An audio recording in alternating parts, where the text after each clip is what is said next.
Page 125. Yeah, it should be in the back, like in the appendix Israel's, part. It's It's, in time captivity. it's, Daniel's time chart. it's Daniel's Page time 125. chart. And then if you also did the 5 W's and H of Daniel, chapter by chapter, if not, don't worry about it. Last week we talked about from 2 Kings 17, 7 through 17, the 20 reasons why Israel fell. Did anybody look those up and make a big list of them? Okay. All right. Yeah. Israel fell because of disobedience. No, Yeah, actually, idolatry. I No, that's have disobedience. Yeah. all 20 of them. I went We back should have run that off. and looked them up.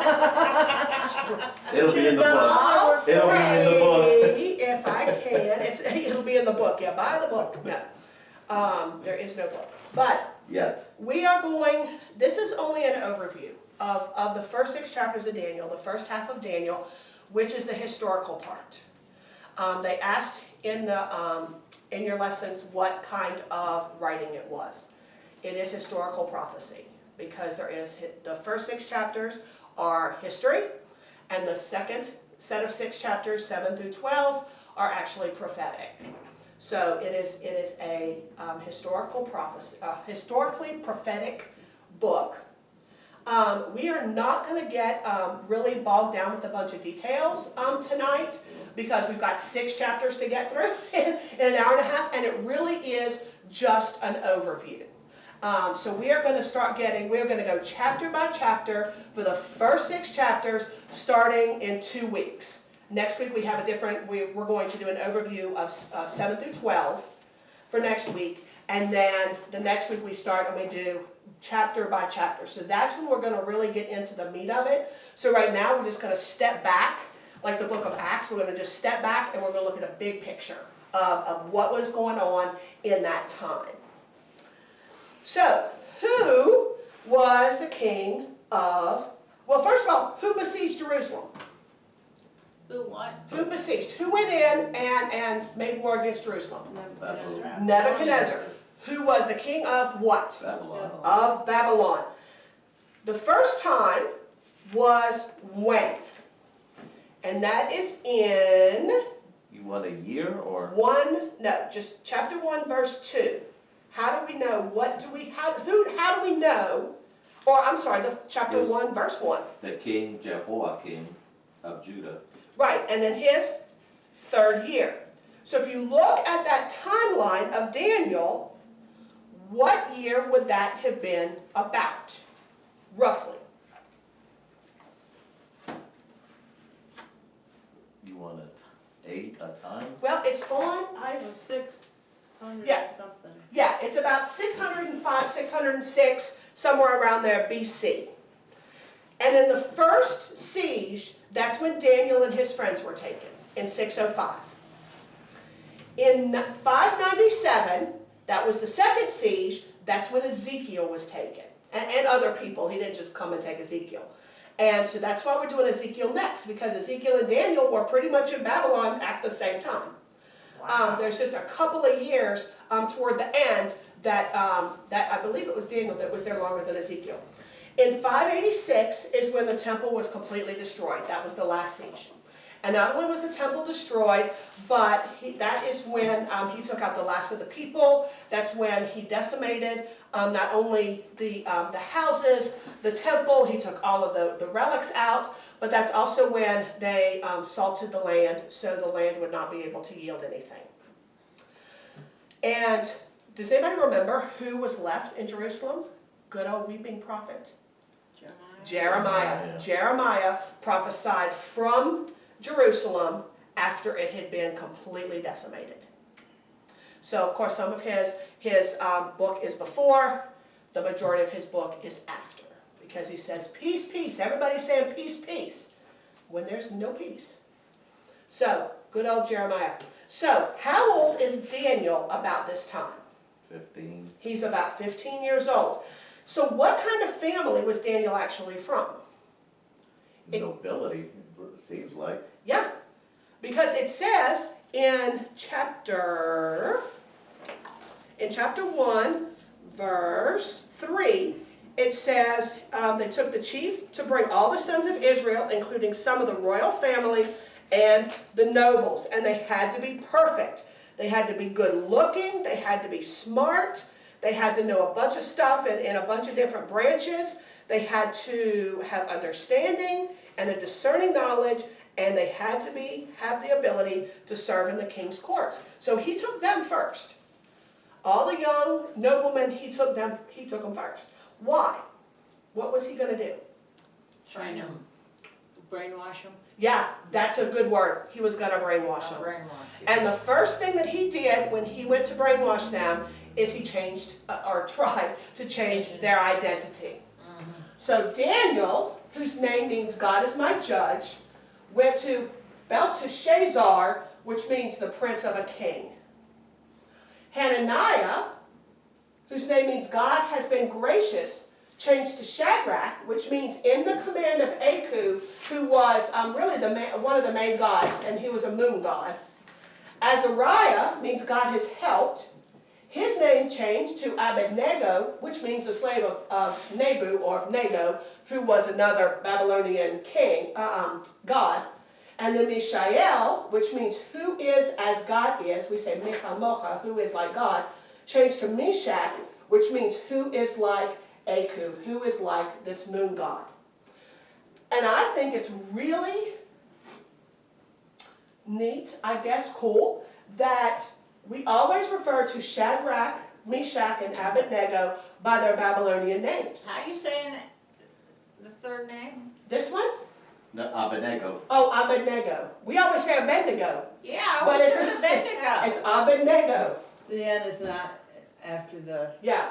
We always say, Yeah, everybody says Abednego Everybody But says the N, Bendigo. the N is not. yeah, before the D. It's they swap after them. the D. but it's after the D. It's Abedar. Abednego.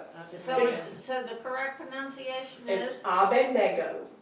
Abed. Nego. Abednego. I'll be darned. So we don't call them Hananiah, Azariah, Mishael. We call them Shadrach, Meshach, and Abednego. But Daniel is always Daniel. Yeah. One time Nebuchadnezzar refers to him as Belteshazzar. Every other time he refers to him back to Daniel. And it's always at a really key time that he decides to use Daniel. And it's really neat as you work through the book of Daniel to see which way that Nebuchadnezzar actually refers to him. Whether he's a prince of a king, or whether he refers to him as God, who would be the God of Israel, is my judge. So the first thing he tried to do, was to change their name. He educated them in what? What were they educated in? Babylonian ways. Yeah, but what? First of all, they had to know the Their language. They had to know their language, which is why he wanted smart guys. And the literature. Now, we think of, the literature would include their culture. It would also probably include their religious writings. So this was a full, encompassing brainwash. Change their identity, change their language, give them a knowledge of the culture, the religious material, and that way we can change them. And how long were they in the court for? 3 years. 3 years. Yeah, 3 years. So from about 15 to about 18. And look in verse 8 of chapter 1. This is the first the first time that Daniel shows his faith. And it says, Daniel set up his mind, or set up his heart, that he would not defile himself with the king's choice food or the wine which he drank. So he sought permission from the commander of the officials that he will not defile himself. And the other three we know did the same thing, because they kind of the four of them really kind of stuck together. Now, they had a trial period. And what happened after the trial period? They looked so better. healthy. They looked better than the Than the ones that others. were eating the. The choice food. Yeah. Now, there's some debate over what the choice food was. It could have been things that were not considered kashrut or kosher, so it could have been unkosher food. It could have also been food that was that was originally sacrificed or given to their Babylonian gods, and so that they were eating them. Regardless of what it was or the reason, both of those are given as reasons or as unclean foods in the book of Leviticus. So obviously Daniel and his friends knew, they were raised to believe in the God of Israel. And they were raised and they knew their Tanakh, or their Torah. So otherwise, how would they know? How would they know not to defile themselves? How would he know that that food was defiled or not defiled? And why didn't he just go along with everybody else? We're never told how many guys were taken. We're never told how many, there were. We don't know if they slept separate. We don't know if they all slept in one spot. We don't know if, they got teased. We don't know if they got questioned. We don't know. And we're never told whether these other guys actually followed Daniel and Shadrach, Meshach, and Abednego's example.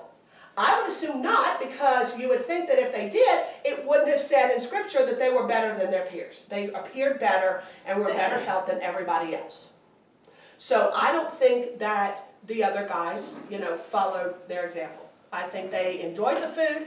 They probably never had it before. Who, the three? No, everybody else, all the other guys that were taken. Okay. So, and let's face it, they're 15, they're about probably 14 to 17. They're in their rebellious years. They're in this amazing city that they've never seen anything like this before, and they're given all this amazing food. Probably feeling like, well, mom and dad aren't here anymore. This is what we got to do to survive. And so they went with it for whatever reason. Well, they feared for their lives. Or they could have feared for their lives. But after they found out that Shadrach, Meshach, Abednego, and Daniel, they weren't in fear of their lives, and nothing happened to them.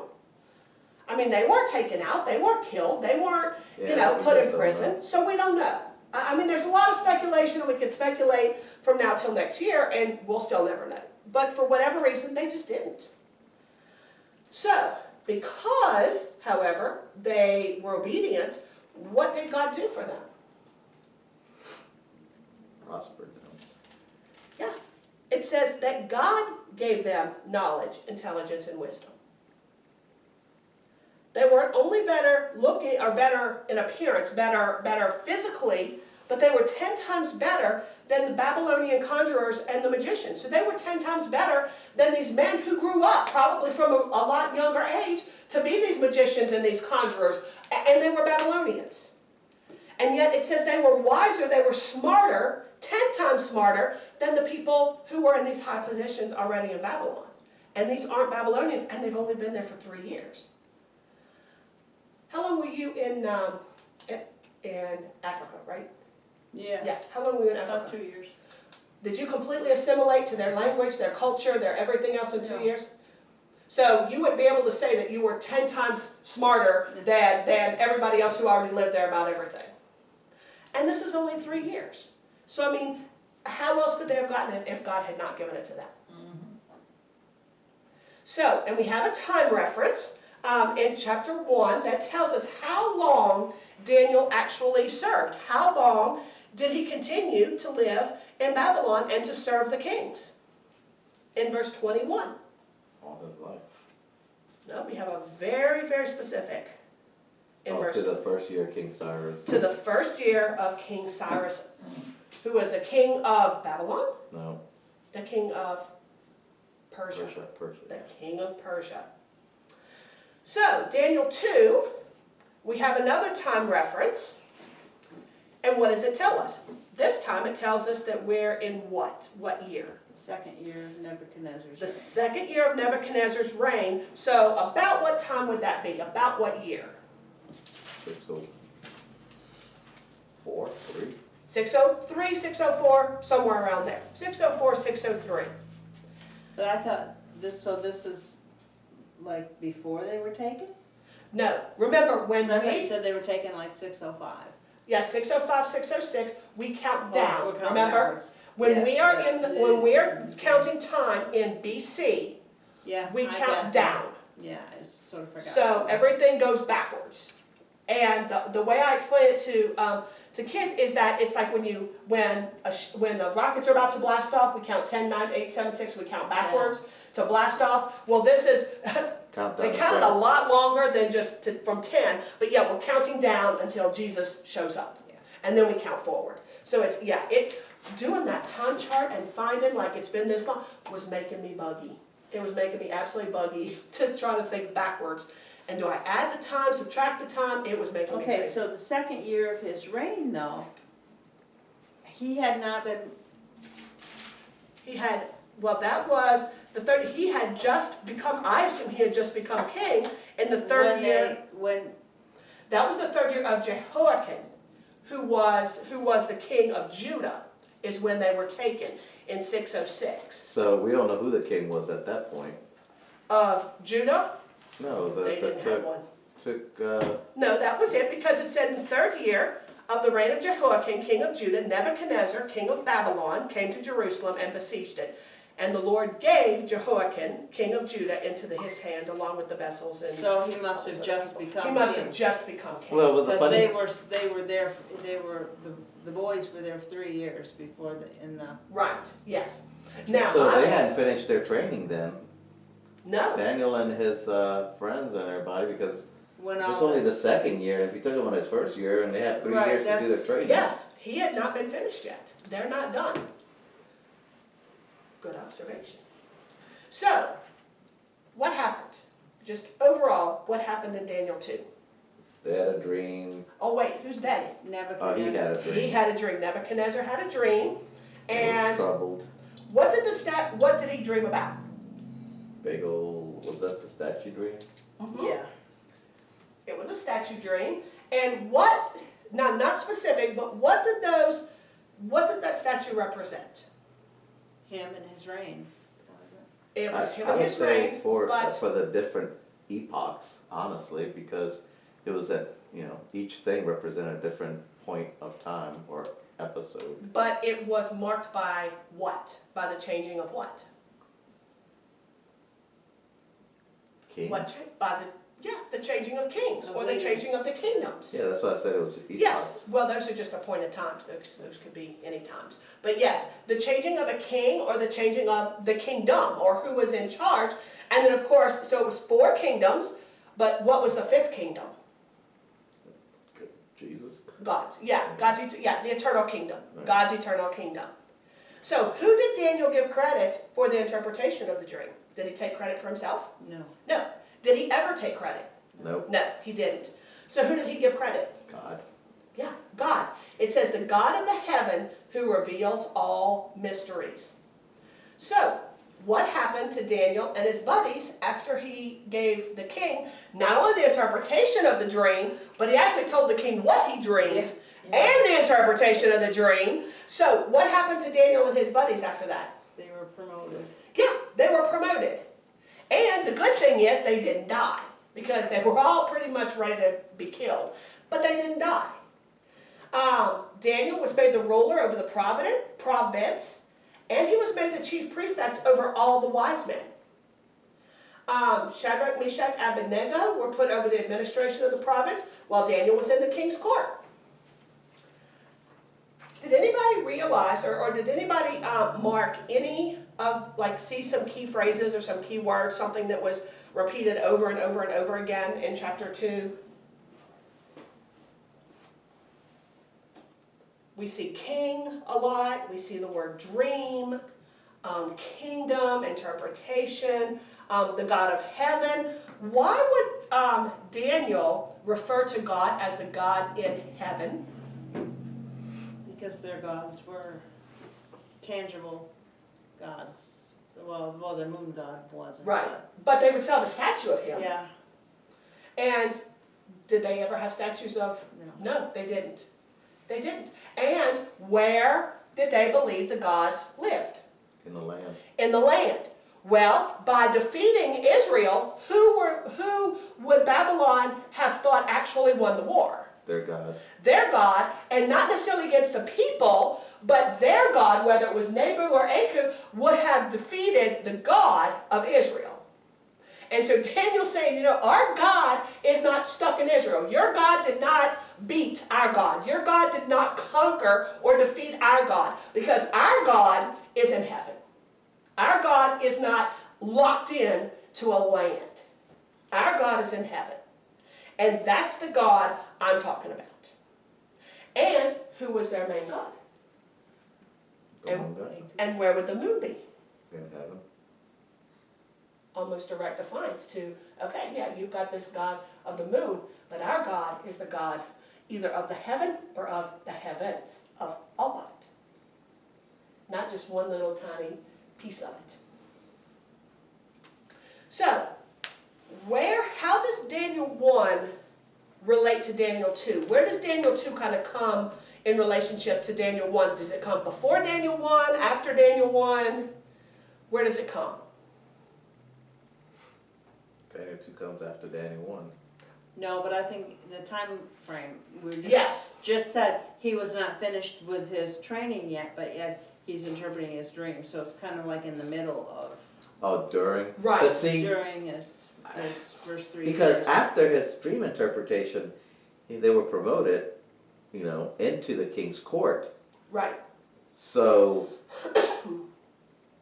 before that, he was under the command of, you know, whatever, Yeah, the Soldier, chief, yeah, yeah. there was a chief. and he's the one that was allowing them to eat all, you know, whatever. I don't know. I think it comes kind of toward the end, or right after, or kind of, you know, in there, but toward more the end of chapter 1. Because Daniel 1 says that Daniel had the ability to interpret dreams, and Daniel 2 said he actually did interpret this dream. And he actually told him what the dream was. So, and the reason this is going to become really important to kind of get this in our heads is when we start reading, for our homework this week, when we start reading chapters 7 through 12.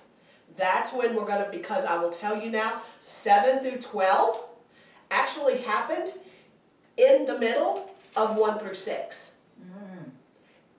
It didn't go 1 through 6, and then right after that, 7 through 12 did not happen. 7 through 12 actually happened interspersed between chapters 1 through 6, just kind of in there. So if we need to get in our head what chapters 1 through 6 look like, so that then we can fit in 7, 8, 9, 10, and 11, and 12 inside of those.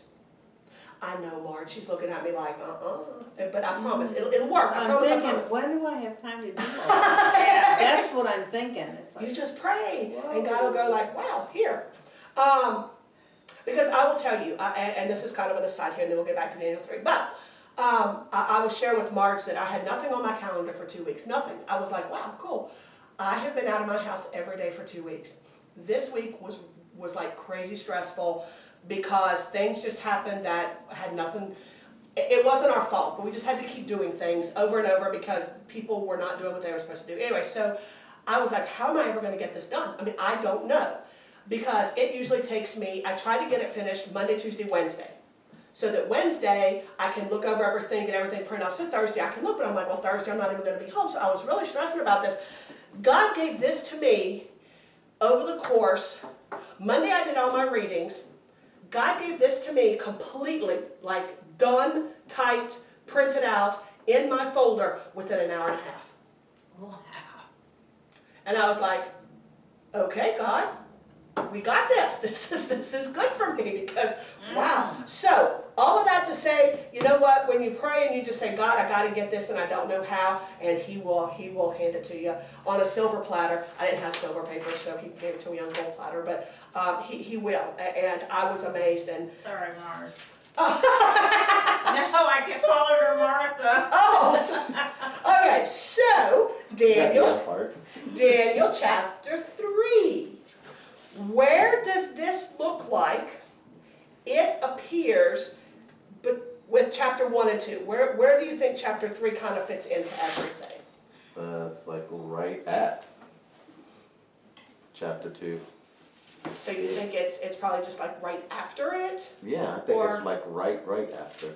Yeah, I mean, I don't know why I have this in my Bible, but I wrote it probably, I don't know when, but I have that there could have been as much as 60-year gap. Now don't like write this down because I'm not sure where I got this from.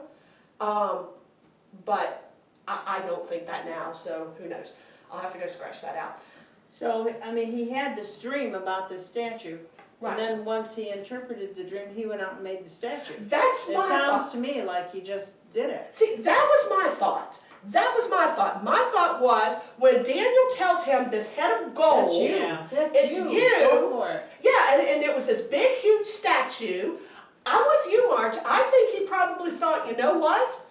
Gold if I'm going to be a gold head, why can't I be a whole gold statue? Now, this statue was huge, so granted, it took a lot of time for them to build it. Right.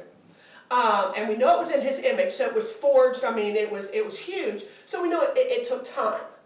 But yeah, I agree. I think he got it in his head. I think he planned it out, and I think he went for it. I think it took a lot of time because then I think that's when Daniel kind of, or the king kind of ingratiated, or Daniel, found that he liked Daniel. Right, favor. Favor, there you go. And Daniel. So I think you're right. It follows the appointment of Shadrach, Meshach, and Abednego to the administration of the providence in chapter 2. So we know that chapters 1, 2, and 3 fall in order. 1, 2, and 3 are historically in order. So we should have no problem. 1, 2, 3, we're good to go. But how many years? That we don't know. We don't have, because we have no time frame. We have no time reference in here to say in his X reign, this is what he did, or between this and this is what he did. We have no time frame or no time reference. So we don't know how many years, but we know it didn't happen fast because building gold statues like that did not happen quickly. But whether it took 6 months, 10 years, we just don't know. Who is remarkably missing from Daniel chapter 3?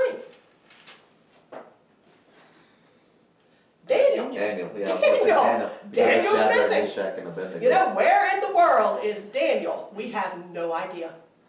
We don't know if he happened to be out, in some other part of the province. We know that this is a time when Shadrach, Meshach, and Abednego, would have been in the king's court, kind of taken over, because that's what they did. They were kind of like the vice precepts, I guess, when he was gone. So yeah, he's not there. Wherever Daniel was, it's gone. As a result of God delivering Shadrach, Meshach, and Abednego, what did Nebuchadnezzar do at the end of chapter 3? Cause them to prosper. Okay, go up a little bit more. Go up. But you want to know what? What did Nebuchadnezzar do? What did he? They threw him in the furnace Yes. because they wouldn't. Right, but then after God delivered them, what did Nebuchadnezzar do? He made a Oh. decree. What did Oh, he? yeah, Oh, that their God would be everybody's God. Yeah. Yeah, Everybody would worship the God of heaven or the Yeah. God of Daniel. exactly. And nobody could say anything offensive about it. Nobody could speak out against the God of Shadrach, Meshach, and Abednego, the God of heaven. You can't do it. That's a pretty big thing. Well, you think you would have got that from Daniel when he interpreted the dream. You would have thought, but but in Nebi's defense, if someone just came and interpreted to me that I was a head of gold, what would you think?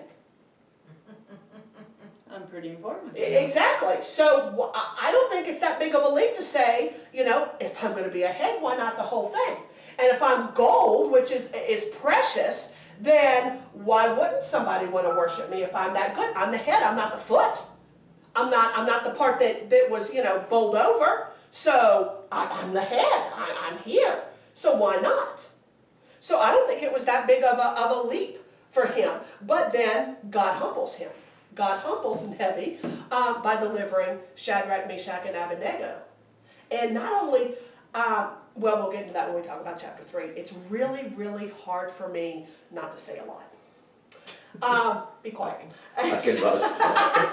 And Shadrach, Meshach, and Abednego, now they get to prosper in Babylon. Nebuchadnezzar had them prosper. So, Daniel 4. See how quick we're going? Daniel 4. How does this kind of fit into Excuse me, our... do you think Yes. that he praised God because he saw how they were delivered? Do you think he feared God? Who, Nebuchadnezzar, do you think he I don't feared think he God? ever Or did. he Because, just because just one, he wanted that? captured the land. 2, the vision gave him the head of gold. So I'm thinking, he's probably thinking, hey, me and this God of heaven, Yeah, oh, we're like buddies. partners. We're Oh, good. yeah. Because then that goes into what's coming up in chapter 4, I think. It may be, but I don't think he feared them as what we're thinking of fear, like an awe and admiration. I think he feared him as in he might have been scared to death. Because, you know, if this God's gonna show up and basically defeat me, because I've said that this is what's gonna happen. I made this law. I gave them 2 chances, and yet this God of heaven actually saved them. So basically it's like the God beat me. Their God, who's not a God in my land, beat me and overruled me. But it never shows that he No, that he had that a fear. complete... I think like politicians, they try to ingratiate with the people that are in power to help them. Yeah. That's why he made them. Oh, you know what? If he's helping them, then I'm just gonna keep them so that I can prosper. Right, I think he just added into his list of gods. Yeah. And he was like, wow, this is a pretty powerful God. He could probably come in handy sometimes. Yeah. So let's just add him to our list.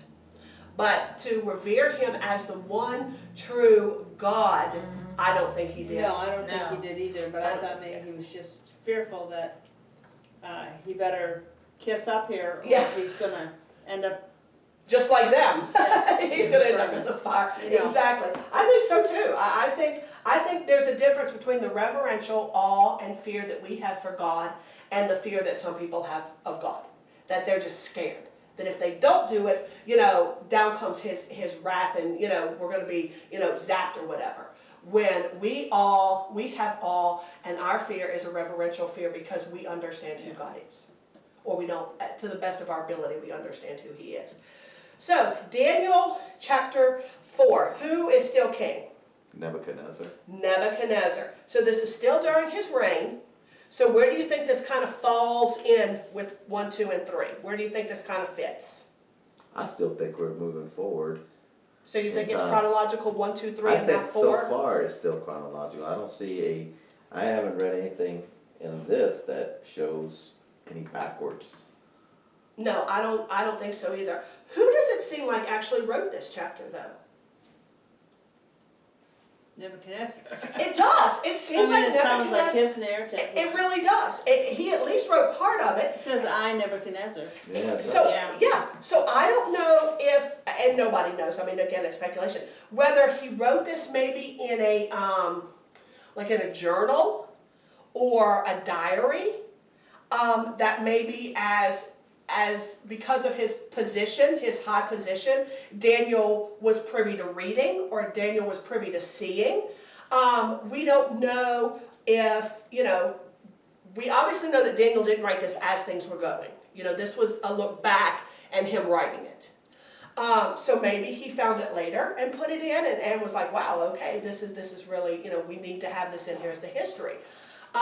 We don't know whether a historian handed it to him because there would have been scribes, or whether Nebuchadnezzar actually called Daniel in and started telling him all these things. We just don't know. We don't know. But we do know in verse 2, it says, it seemed good to me, Nebuchadnezzar, to declare the signs and wonders which the Most High God has done for me. So he actually starts out here praising God. And then he says, I saw a dream. So it's first person. So we know he at least wrote most of this. And how does he refer to Daniel? Look in verse 18.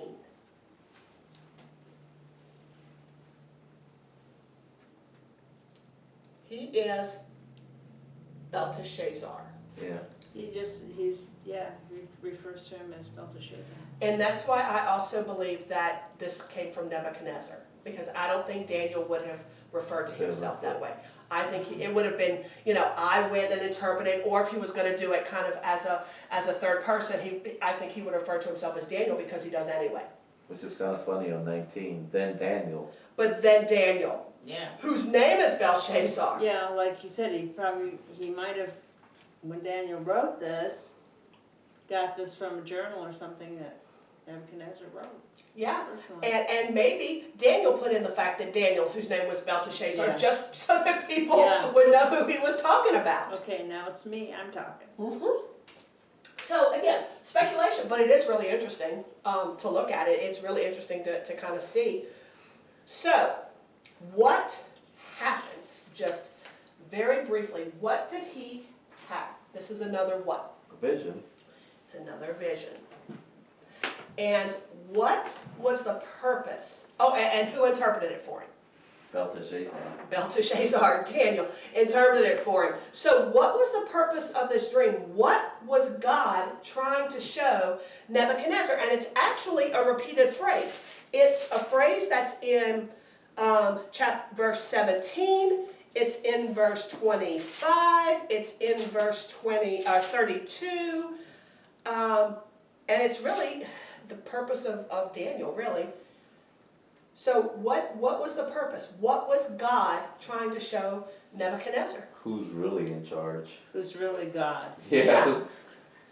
Exactly. And this is something that I tell my kids, and this is something I have to remind myself over and over, because we all get into this kind of this mantra of, they're not living a good life. How come they're being prosperous? How come, all these people who defy God outwardly, who say there is no God, why are they all, why do they seem to have all these billions and billions of dollars, and yet, we're struggling and we believe in God? Because right there, the Most High God is ruler over the realm of mankind, and he gives it to whoever he wants. He bestows it on whomever he wishes. Because we are not in control of the realm of anything, and we don't get to decide who gets what and who doesn't. And that is God's message to Nebuchadnezzar. All of this that you have, you only have because way back, Daniel 1:1, the Lord gave. So, the chapter centers around really Nebuchadnezzar being humble and recognizing where his power actually comes from.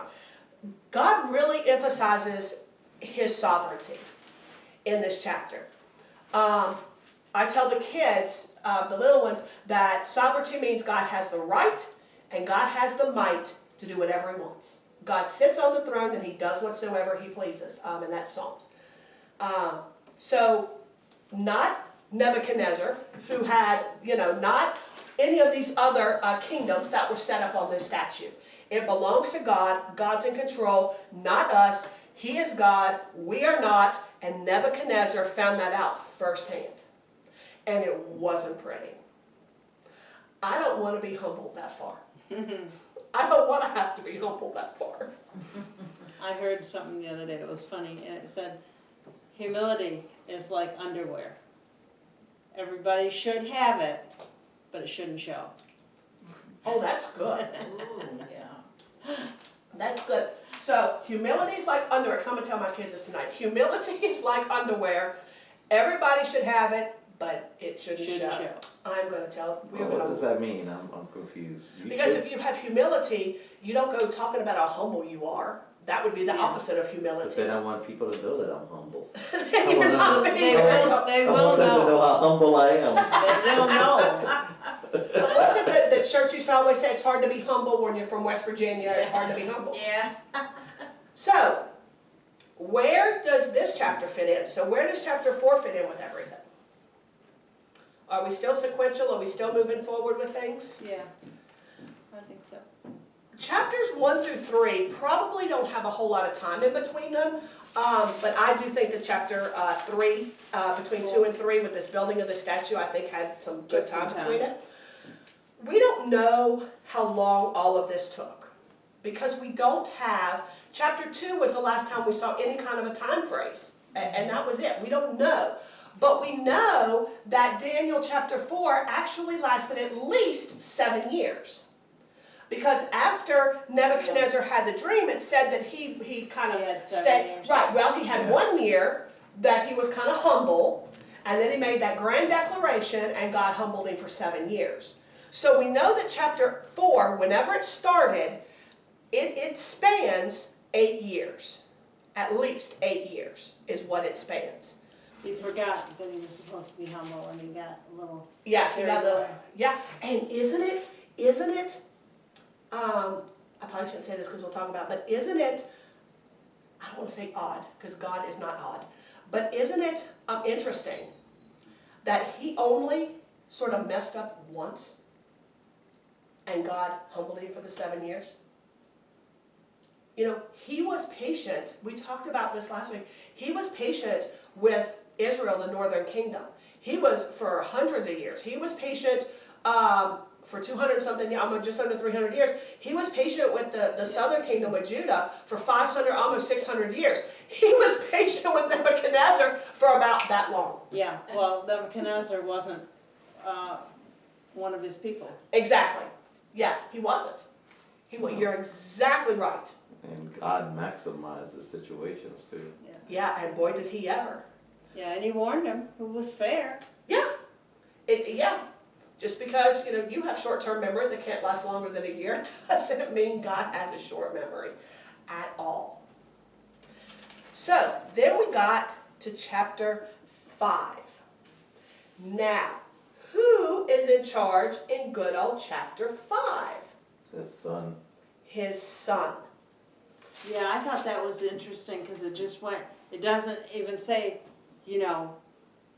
I mean, because he came out of this, he came out of this 7-year thing, and it looked like that he had repented, Yeah, and then he's And gone. then he's gone. Yeah, and then he's it's like gone. his son is king. It Huh? doesn't say what happened to him. Right? And not only if you're looking at your timeline, when did King Nebuchadnezzar actually die? Yeah, I don't know. Well, the timeline tells 580? no, about 562 is when Nebuchadnezzar died.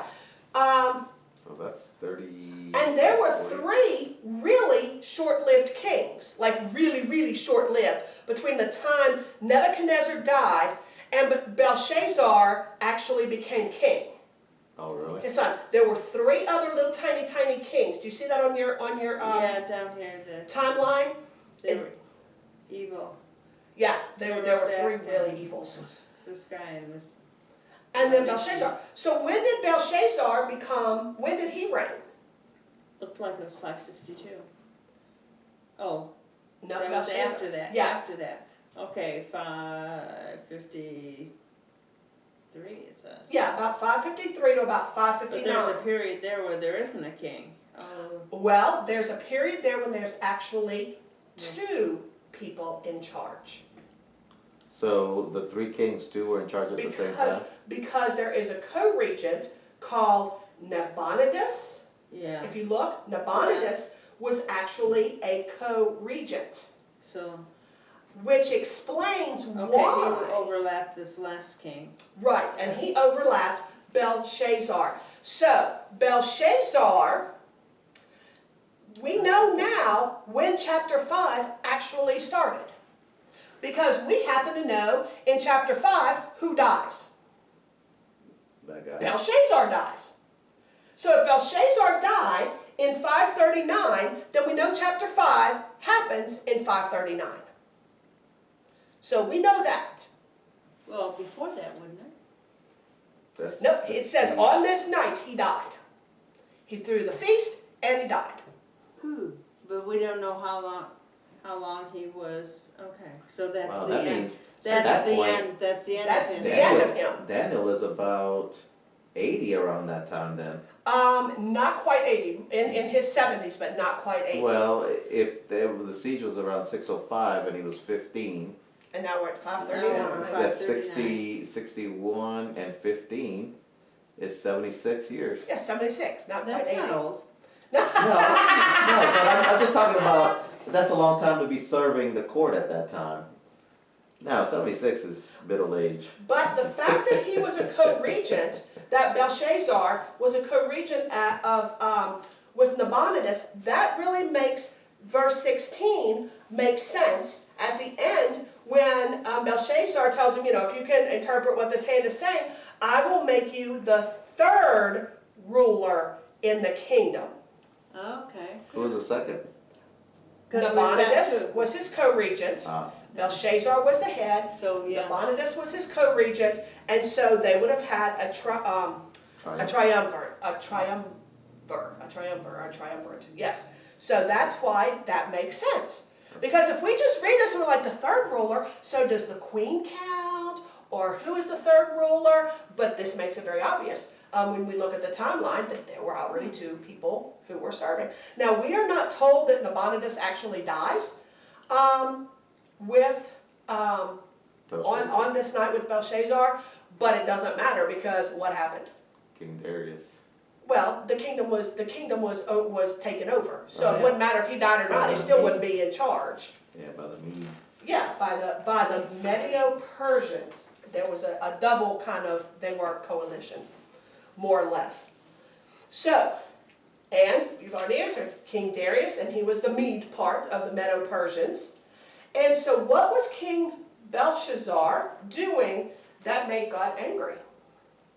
Drinking out of the cups that were taken out of the temple, just Holy, mocking. holy Yeah. utensils, Yeah, holy vessels. and how was he using them? He was using them as, Yeah, just Common. as stuff. common. Ha! First commandment. You do not use the Lord your God, do not have any other God before me. Sorry, third commandment. Do not use the Lord's name in vain. That vain literally translates to do not use God's name as common. God is not common. God is not like us. We don't treat God like us. And so therefore his holy vessels are not common. And we don't use them as common. And he was probably having some kind of party honoring his false gods, drinking out of God's holy vessels. You will not have any other God in my face. You do not use what is holy to me to honor other gods and put them in my face, which is what that means. You'll have no other God before me, means in my face. You don't do it. Henotheism is what that's called. So he literally saw the writing on the wall. And who interpreted it for him? Daniel. Daniel. Daniel told Belshazzar how God had humbled his father Nebuchadnezzar. But Belshazzar wouldn't be humbled. So God judged him, and he was killed, and his kingdom was destroyed, and to this day, that kingdom of Babylon has never been rebuilt, ever. It was gone, and now we know it pops back up, but not anytime soon. So then we get to Daniel chapter 6. What's the timing of this chapter? Now who's in charge? Darius. Yeah, Darius the Mede is still in charge. So how old is Daniel about this time? 80. He's about 80 years old. So if you look, if you flip to verse 28, which is the very last verse of chapter 6, who does that say that Daniel enjoyed success under? King Darius. And, Nebuchadnezzar. no, who's it say in verse 28? The last three words. Is you in 6 or 5? Chapter 6, verse 28. Osiris. And Cyrus the Persian. In chapter 1, verse 21, how long does it say Daniel continued to serve? Until who? Cyrus. Until Cyrus. Cyrus, yeah. So what does that tell us? He died. He died. Or he's getting really close to dying. This is only the first 6 chapters. We've got 6 more chapters and now Daniel's dead. Or really close to being dead. So while these chapters, 1 through 6, are in order, 7 through 12 obviously could not come after chapter 6. Because Daniel's dead by the end of chapter 6. or really close to being dead after chapter 6, because he only made it 1 year of Cyrus. And so this is Cyrus, and so he's pretty much about to be gone. So what about the rest of this? 7 through 12. Come back next week. Come back next week. It fits. It does fit. And it does give time phrases, which will help us out tremendously.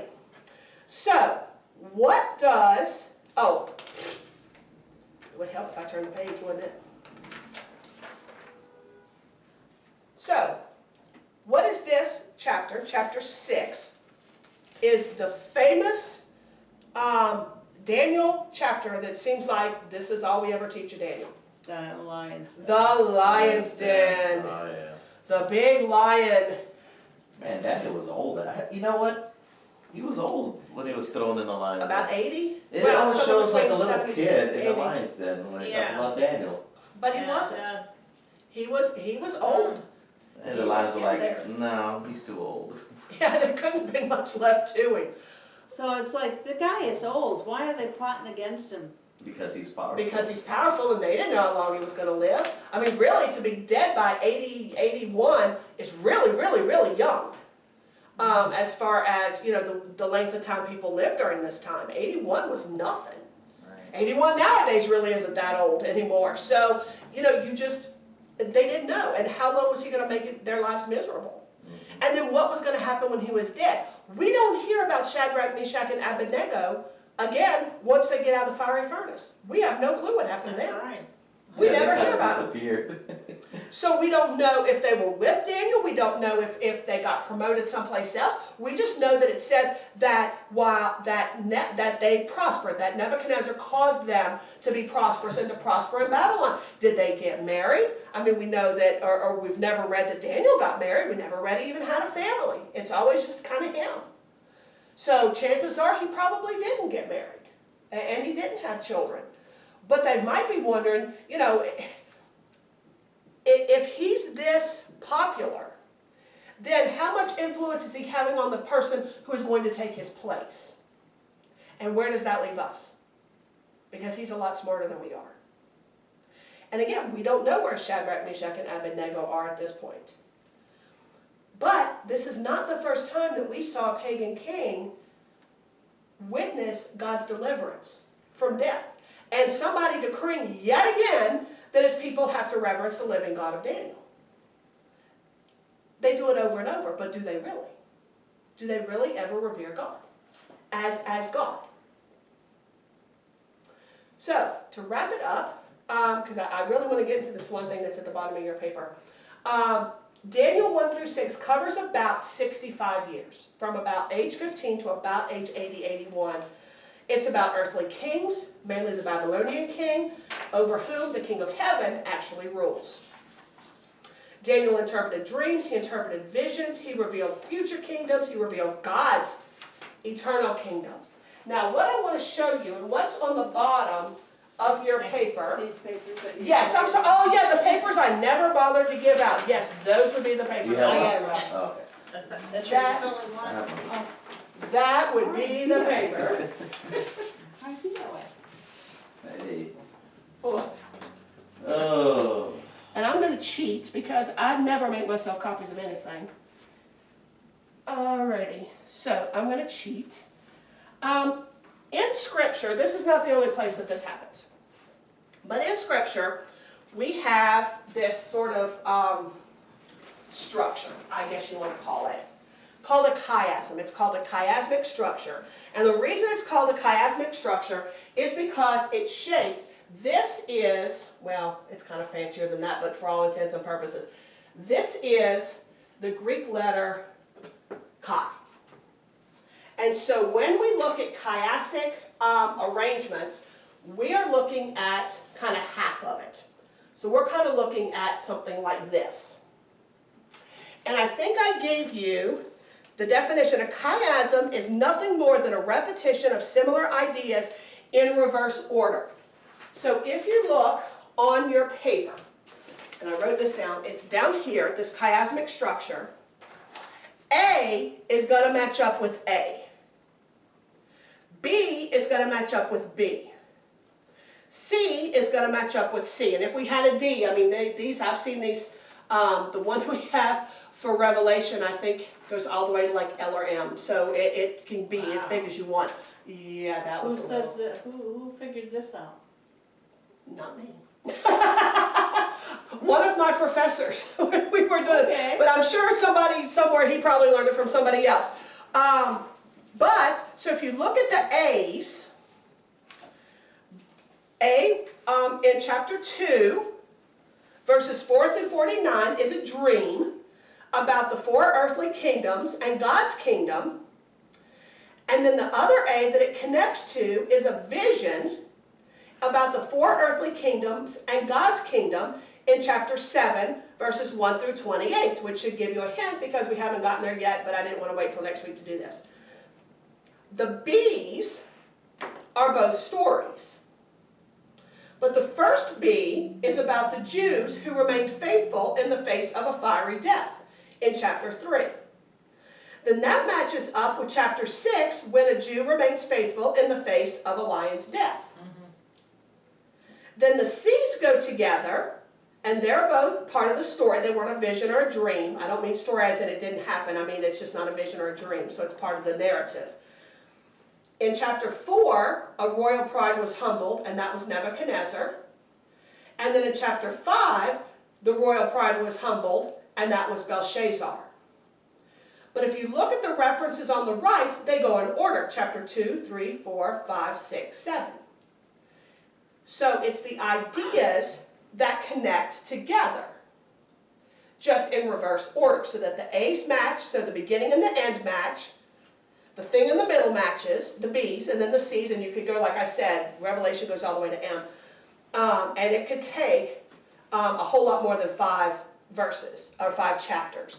But it could be, there's some chiastic structures in the book of Psalms that are verse by verse, that may only be part of a verse.